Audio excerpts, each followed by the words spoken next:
let's fast forward to high school. And for me, this is the first time you kind of came into the picture for me, was Commonwealth Youth Games in 2017.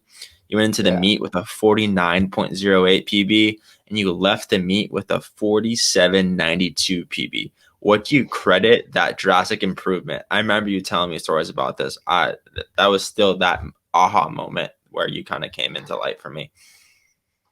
Uh, I, I still kind of get goosebumps thinking and talking about this story.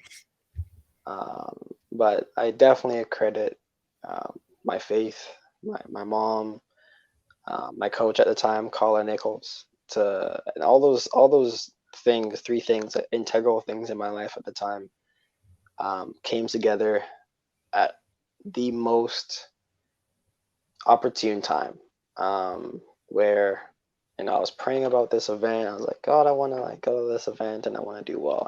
I wasn't satisfied with just going to compete or just going to represent Canada, which I mean can be someone's goal. I just wanted to.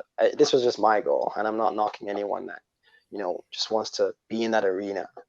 I just That was my goal, and then I got there and I was like, I want more.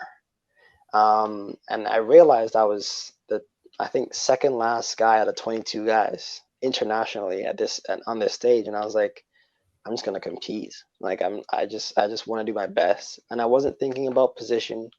I wasn't thinking about what it was, but I'll share this story, and it was the finals. I guess the semis and finals. The gun went off in the semis. Got up, just thought about my coach and my faith leading up to getting into the blocks, and gun one goes off. I'm driving 50 meters in. Okay, I'm thinking of my coach. Okay, now you're gonna gradually come out of it. Thinking about positioning yourself on the back stretch in this 400-meter race. It's chaotic. A guy falls to my right, like completely gone. I was like, okay, just stay focused, just stay focused. And I come around I guess get to 200, and I'm kind of picking up on some guys. I get to the last stretch, and I think I'm third, and then I end up finishing second in my heat. And I was like, whoa, okay, what does that mean? And I get to the finals, and I look at the time that it was on the board. And it was 48.4, and I was like, what? That's a .68 PB. And I was like so ecstatic. I was excited. I was like, I saw my mom in the stands. I saw the Team Canada in the stands, and I was just like, whoa, that felt so good. It almost felt so easy because I was just so in the race. I didn't realize I was moving like that, and it was just a shot of so much going on. I remember the finals come around the following 24 hours later, and I get there. I'm like, same thing, just trying to stay calm. I remember I was warming up and I was literally listening to like something called gospel rap. It's like a mix of rap and gospel.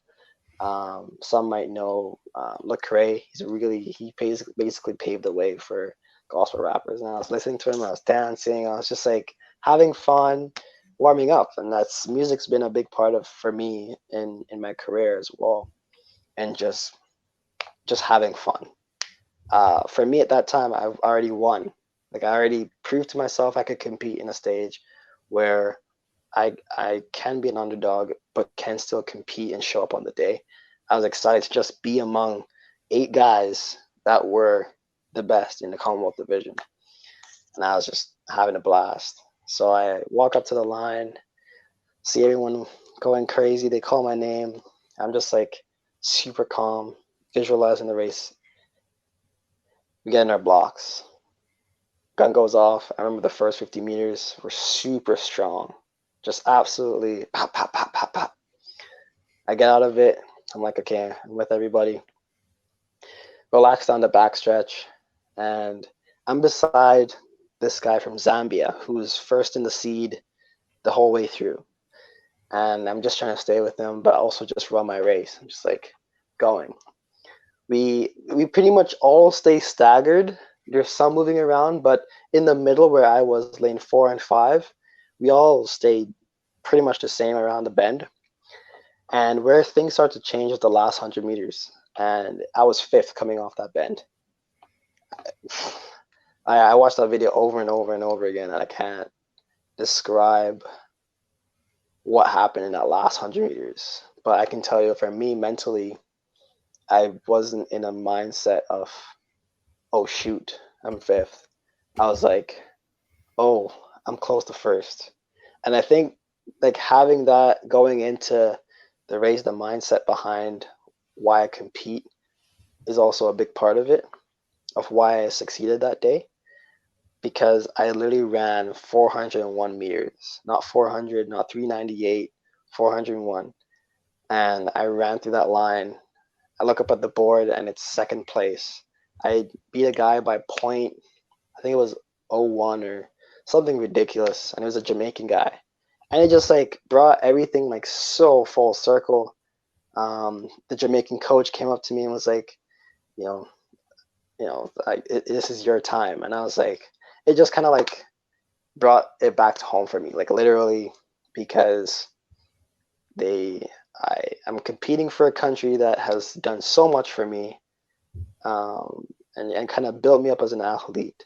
But I'm also respected and seen for who I am as an athlete from the country that I'm from. So it was just like it was so much emotion, so much achievement, so much accomplishment, and the guy from Zambia won, and it was just so much camaraderie among us. And it was just amazing. It was an amazing event, and just having that come full circle for me as for the Jamaica side of things was unbelievable.